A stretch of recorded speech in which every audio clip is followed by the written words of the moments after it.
What a match. What a win to start 2023. What a close game. लग रहा था ये तो ब्रेड बटर सीरीज है India Sri Lanka once again. How many matches? They just played a bilateral series in 2022, but what a match.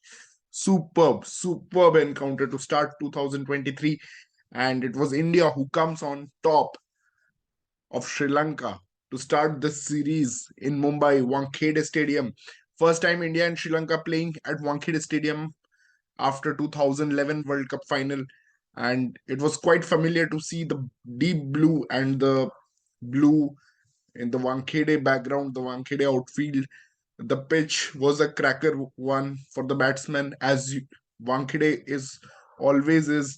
And I mean, I could not believe my eyes when I saw after such a brilliant start, Ishan Kishan gave इतना अच्छा start दिया ईशान किशन ने, और उसके बाद India totally slowed down in the power play itself. Mahesh Theekshana was working his magic. He got Shubman Gill out, and then unfortunately uh, Surya Kumar Yadav got out, and after that the collapse happened. Sanju Samson slogging two times.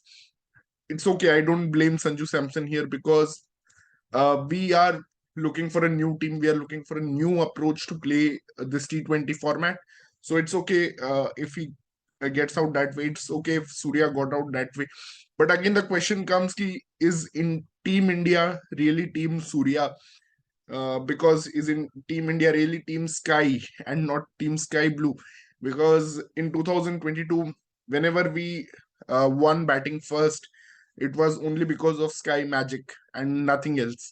So it really again asked question. First of all, hats off to Hardik Pandya for challenging this team and asking them. And I loved what he said post match. I want to challenge this team, put them into difficult situations because bilaterals are not that important. We are good at bilaterals, but we want to face that challenge. We just don't want to win this bilaterals because it's quite meaningless to win this. And you have to challenge yourself as a team so that when the crunch matches come, when the world cups come, when the big matches come, you have that experience of batting first, even if there is a lot of dew, even if the conditions are not good for batting first. You have that those experiences to fall back upon. And I think Hardik Pandya, well done. Just loved your attitude. But India, it was a great start, but they stuttered, and it felt like India will not reach a competitive total. At one point of time, I really felt 94 for 5. And what is going to happen post that? Obviously, Surya and Sanju trying to play out outrageous shots, but I don't understand. One thing is batting wise, Ishan Kishan starts really well in T20s, but somehow he slows down. Somehow he plays lots of dot ball. Even after the first 10 balls, he was having a strike rate of 180, and the next 10 balls he's having a strike rate of 100. Same thing goes for Hardik Pandya. Starts with two glorious cover drives, but again he also slows down again spin. I mean, Hasaranga and Thikshana were just brilliant today, no doubt about that. But Hardik Pandya again slows down. Ishan Kishan slows down. Both get out, and it's left to Deepak Hooda and Akshar Patel. What a phenomenal partnership, understanding the situation. And Deepak Hooda's way of playing Hasaranga and Thikshana was just outstanding because he knew exactly what Thikshana was trying to do. He was just trying to bowl in swingers and use the zip from the pitch. But I think he was just brilliant, Deepak Hooda, and deservedly winning the man of the match, batting at a very tough position of number 6, and Akshar Patel coming at number 7. They stitched a partnership of 68 in the last 6 overs. I think that partnership carried India to a competitive, definitely under par, but a competitive total of 162.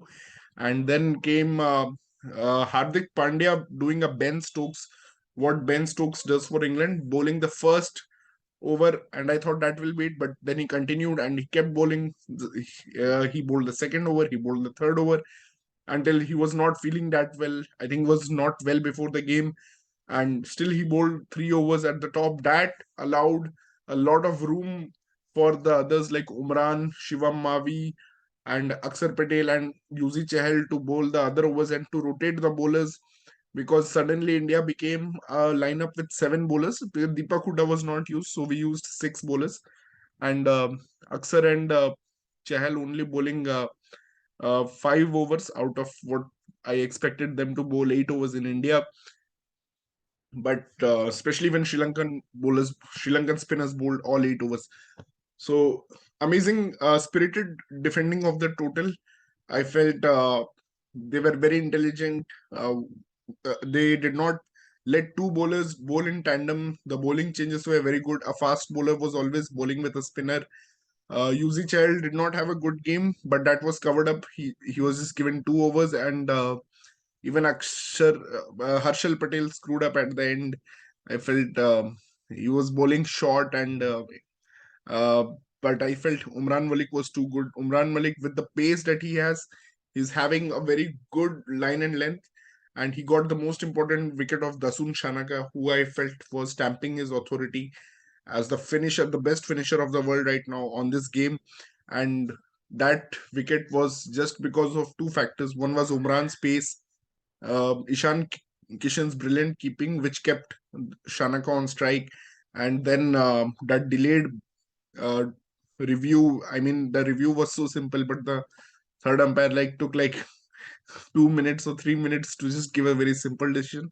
And after that, it was brilliant from Umran Malik bowling a 155 kph to get Dashun Shanaka out. And we all thought it was curtains. Many people switched off their televisions after that. But Jamaica Karunaratne, who I thought was banned for 1 year, and suddenly he comes and he's starting to hit Harshal Patel. He then hit Aksar Patel also for a big six, and it was 5 of 3. Most of the time, you will give the edge to the batting team if it's 5 of 3. But I think the bluff that he was trying, he got bluffed by his own bluff, that is reverse bluff. And he was trying to just move outside leg stump, thinking that Akshar will bowl leg wide, but Akshar bowled the off wide. He was bowling wide off stump, and Jamaica just left 2 balls, and those were very precious dot balls. But I think the best over was what Shivam Mavi bowled. I think it was the 18th over. Was just brilliant. What Shivam Mavi did there, because Mahesh Sikshana could not get bat on ball. He just Umran Malik was just superb also, and Shivam Mavi getting 4 on debut, and that beautiful delivery to get the first wicket of Pathum Nishanka. I thought great. So overall, brilliant effort by the spirited bowling lineup, and the fielding by Ishan Kishan as keeper was just too good. I felt Ishan Kishan um, was amazing. Yeah, that was the 18th over which I was talking about. Shivam Mavi just gives 3 runs. That is just amazing, because 3 runs at that point of time, 32 was needed of three, and he even after Shanaka got out, he got Thikshana. He kept Karunaratne off the strike. That was just brilliant from the young but very experienced bowler, because he played a lot in the IPL, and he's always talked about being the most expensive uncapped bowler. But now I'm glad that he's capped. He started 2023 with a debut, and that shows a lot of things about this team. I mean, whenever the B team or the C team, as we call it, the second string plays, I mean, they play with a different spirit. I feel the absence of Bhuvi is also important for Indian bowlers to unleash that pace and fury and defend with spirit. And like they did today, Harshal Patel is a weak link, definitely, and India needs to think more on that. And but I felt Akshar Patel, kudos to him for batting very well and also defending 13 runs on the last over when it was not easy. He was definitely under the pump. He could have been an alternate for man of the match, but it's okay. Deepak Hooda wins it for his knock of 41. And what an amazing thriller. Sri Lankan fans can take heart. They played like the Asian champions that they are. They needed a good, strong start in the power play, but they were always lagging throughout the match.